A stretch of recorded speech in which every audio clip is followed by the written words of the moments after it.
Bu balıkçıların kullandığı evet. Gırgır ismi, o bir ismi. Evet. İstanbul Köprü'de attıkları makinenin tamircisi benim. O zaman saatle bunun alakası yok. Ama bakın şöyle söyleyeyim, onun içi de saattir, dişleri de. Dişlileri olduğu Tabii için. sana ne dedim ben? Ben mekanikçiyim.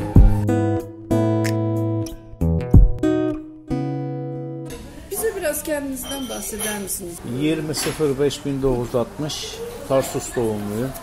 Evet. İlkokul, ortaokul Ticaret Lisesi'ni Tarsus'ta bitirdim. 80'de askere gitti. Askerden geldikten sonra sağırçılığa başladım.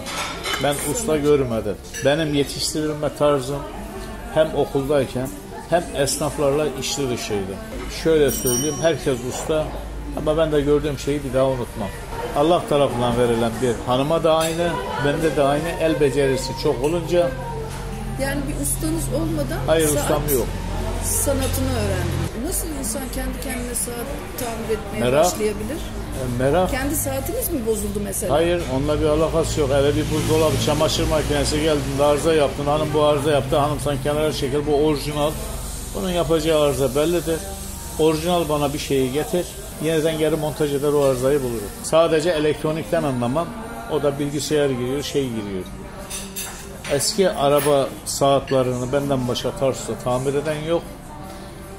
Olta dediğimiz balık makinesini de benden başka tamir eden yok. Elim pratiktir. Fakat Türkiye'de şimdi Çin malı malzemeler gelince dükkanın mülk olduğu halde ben dükkanı kapattım. Sen o zaman çok iyi bir saat ustasısın. Evet. Değil mi? Eski olta ne dedin burada? Bu balıkçıların kullandığı Evet. Gırgır ismi, o bir ismi. Evet. İstanbul Köprü'de attıkları makinenin tamircisi benim. O zaman saatle bunun alakası yok. Ama bakın şöyle söyleyeyim, onun içi de saattir, dişleri de. Dişlileri olduğu Tabii için. sana ne dedim ben? Ben mekanikçiyim. Mekanik. Şimdi döndüm. Hanım şimdi karakuş tatlısını yapıyor. Evet. Karakuş Hanım tatlısı bu yapıyor. arada Tarsus'un değil mi? Evet. Kendine özgü tatlısı. Yörük tatlısı olarak Yörük geçer. tatlısı, çok hafif bir tatlı. Bizim yaptığımız hafif. Diğerlerine gezerken Çok başarılılar yaptılar. şöyle söyleyeyim. Şerbete böyle yan yatarsa hamurlaşır. O da senin sağlığına zararlı. Arkadaşın sağlığına zararlı. Tamam, şimdi tatlıdan önce senin ustalığına gelelim biz. Gel. Gel işte. Peki burada şimdi sen çok iyi bir mekanikçisin. Saat konusunda 90 senesinde bir yenilik yapayım dedim. Saçma makinesiyle uğraştım. O zaman saçım bayağı vardı. 7 senede hayali bir makineyi ürettim. olmayan bir makineyi sen tasarladın. Olmayan bir makine. Tek dakikada 250 tane dökerken bunu 500'e çıkardım, 1000'e çıkardım. Emniyet dedi ki seninki patlayıcı madde dedi, ruhsat vermedi. Neden olmuyor dedim. O zaman istemeyen Talay Bey bakandı. Cebimde kurşunla beraber kapıdan geçtim meclise, ötmedi. Benim yani diyeyim ki demek istediğim bir tüfeğin kayışını da yapsam patlayıcı madde diyor. Taktasını da yapsam patlayıcı madde sınıfına sokuyorlar. Ben en son yaptığım makineyi hurdaya sattı. Usandı. Gündüz saatçılık yapıyorum, gece saçma çıkarıyorum. En son hanım dedi ki kendini bitireceğim dedi. Geceleri uykum kaçardı. Ben bundan ne hata yaptım, neden dökülmüyor bu diye. İspanya saçmasının aynısını çıkardım. Patenti elimdeydi. Ondan sonra baktım öyle olunca kapattım. Hanım dedim bu işte şey yok, benim ömrüm bitiyor. Ben dünyaya bir daha gelmeyeceğim. Böyle sivri zeka olarak çalışmayacağım dedim. Daha sıradan mı olmaya karar verdin? Yok, yine aynı şeyde. Ondan sonra 94'te şimdi Ulu Cami'deki saati bütün saatçiler yapıyormuş. Saat 1 saat çalışıyor, duruyor. Ben 96'nın sonunda saati söktüm. Bu saati paramparça ettim. Kendi dükkanıma getirdim. 15 gün benim dükkanda kaldı. Robot Kadet isminde bir Alman montaj etmiş maşasında. Kaç yıllık bir saat? 1894 yapımı. Oo, eski. Buraya konması ne kadar? 1894 maşasında yazıyor. Demek ki o yıllarda yine. O zamanlar hükümdarın ismi aklımda değil. Türkiye'nin 80 ilçesi veya vilayetine veya belli bir kazasına saat yapılmış. Bizim burada bir tane bizde var, bir tane de başka bir şehirde var aynı saatte. Aynısı. Aynı saatte. Ağırlığın biri 250 kilo, biri 150 kilo. Çelik halatla kurulursun bu saatla. Normalinde saat 10 gün çalışır ama ben haftada bir sefer çıkarım 7 günde. 7 gün hiç şaşmaz. Ne zamandan beri? Yani sen şimdi o saati... Ben 96'da yaptım. Evet, bana zimmetle. 96'da yaptım. Ücretsiz olarak Tarsus'un halkına şey yaptım. Dediler ki biz sana bunu teslim edeceğiz dediler. 97'den beri bana belli bir ücret ödüyorlar. O da benim yani bir karı değil. Ben Tarsus'ta bir hizmet amacıyla yapıyorum. Yaşamınızda her istediğinizi yapabildiniz mi? Ya şunu da yapamadım dediğiniz ne var? Yapamadım dediğim ve pek nadirdir. Yani diyeyim ki 10 tane yapacağım bir iş varsa ikisini yapamamışımdır. O da nedir? Maddi bir imkanla elimdeki malzeme olmayışından girmemişimdir. Çünkü şöyle bir şey var. Bilmediğim bazı konu var. Yeri gelir mesela duvar örerim. Kaba sıvı atarım. Onun yanında demir bağlamasını yapamam, ağır teknoloji kaldıramam. Kaç çocuğunuz var? 2 çocuğum vardı. Biri 90'da vefat etti. O biri de burada çağırabiliriz. Bak kasada şu anda 4 tane de torunum var. Yani ailece buradayız. Sevdiğiniz yönleriniz neler? Sevmediğiniz, değiştirmek istediğiniz yönleriniz var mı?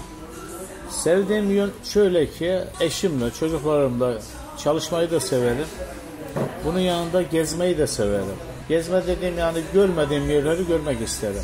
Bak mesela diyelim ki Suudi Arabistan'a gittik. Mesela Mekke, Medine'de. Hoca da bizim arkadaştı zaten.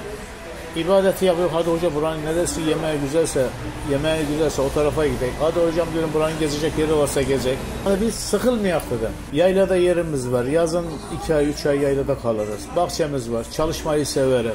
Bahçeye indim bir şey vardır. Odaklandığım zaman bu iş bitecek derim. O iş bitesiye kadar uğraşırım. Sebatkar. Benden ki akşama kadar bu bitecek. Bitti mi? Benim de film bitti. Daha bitti derim. Ertesi gün devam. Değiştirmek istediğiniz bir yönünüz var mı? Soracak olursan ahlaksız derler. Eşim dahi söyler onu veya şeyler söyler. İnatçı, ahlaksız olarak söyler. Neden de biz ince işte uğraştığımızdan hepsi asabı sinirli olur. Yapma hırsı var. Ben bunu yapacağım der. O oradan kaynaklanır. Asabiliğe ahlaksızlık mı deniyor burada? Ya işte nasıl yorumlarsak o tarafa gider. Anladım. Yani örneğin karakuş tatlısını mesela yapılıyor. Bir kişi gidin geldi. Yani bunu da anlatayım size. Yani önemli değil. Tatlıyı 2,5'a satılıyor. Adam dese ki benim param yok dese hediye edeyim. Çoğunu ben orada hediye ettim. Adam 10 tane tatlı alıyor. 25 lira 20 lira uzattı. Dayı can soğusun dedim. Biri geldi dedi ki dışarıda 1 liraya satılıyor. Dayı dedim 1 lira yok dedim. Burada dedim tatlıcı anlaştı 2,5 lira dedim. Halen ben yazıyorum. Dayı dedim biraz daha sorarsan 3 lira, bir daha sorarsan 5 lira, bir daha sorarsan 10 lira dedim.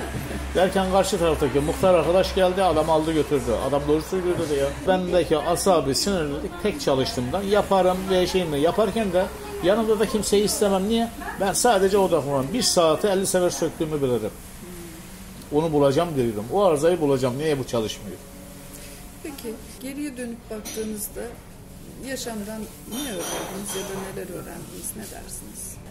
Geriye dönük baktığımda bir şeyden pişmanım. 3-4 sene daha okusaydım bir makine mühendisi olurdum. Fakat bizim dönemler 77-78'li memleketin dışına çıkmak tehlikeliydi. O yönden okumadığımdan oradan bir içerisinde şey var. Okusaydım da Türkiye'de de kalmazdım. Yapmayı, yaratmayı sevdiğimden yurt dışına kaçardım. Bizimle bir anınızı paylaşmak ister misiniz? Aşağı yukarı 80'de evlendim. Eşimden mutluyum. Derken bir kız oldu. Bir kızımız hayatta. 4 torunum var. Genellikle biz için hep böyle çalışmayla geçiyor. Yaylaya gidiyorum, yaylada da çalışma geçiyor. Çünkü bir kişiye ben bir yaklaştığım zaman mutlaka yaklaştığım kişi ya menfaat gidiyordur ya da sana zarar yapıyordur. Biz arkadaşlığı dışarıda arıyoruz. Şimdi ben buradan çıkayım mesela biraz sonra Cetrel'den başlayayım. Salam vere vere çarşıya gidiyorum. Bu şehri seviyor musunuz? Seviyorum. Adana'ya doğduğun yer, iş yaptığın yer ama der ki bugün İstanbul'a geldim. Ekmem buradaysa orayı da severim. Yani karnın nerede doyuyorsa, işin neredeyse şeyin orada.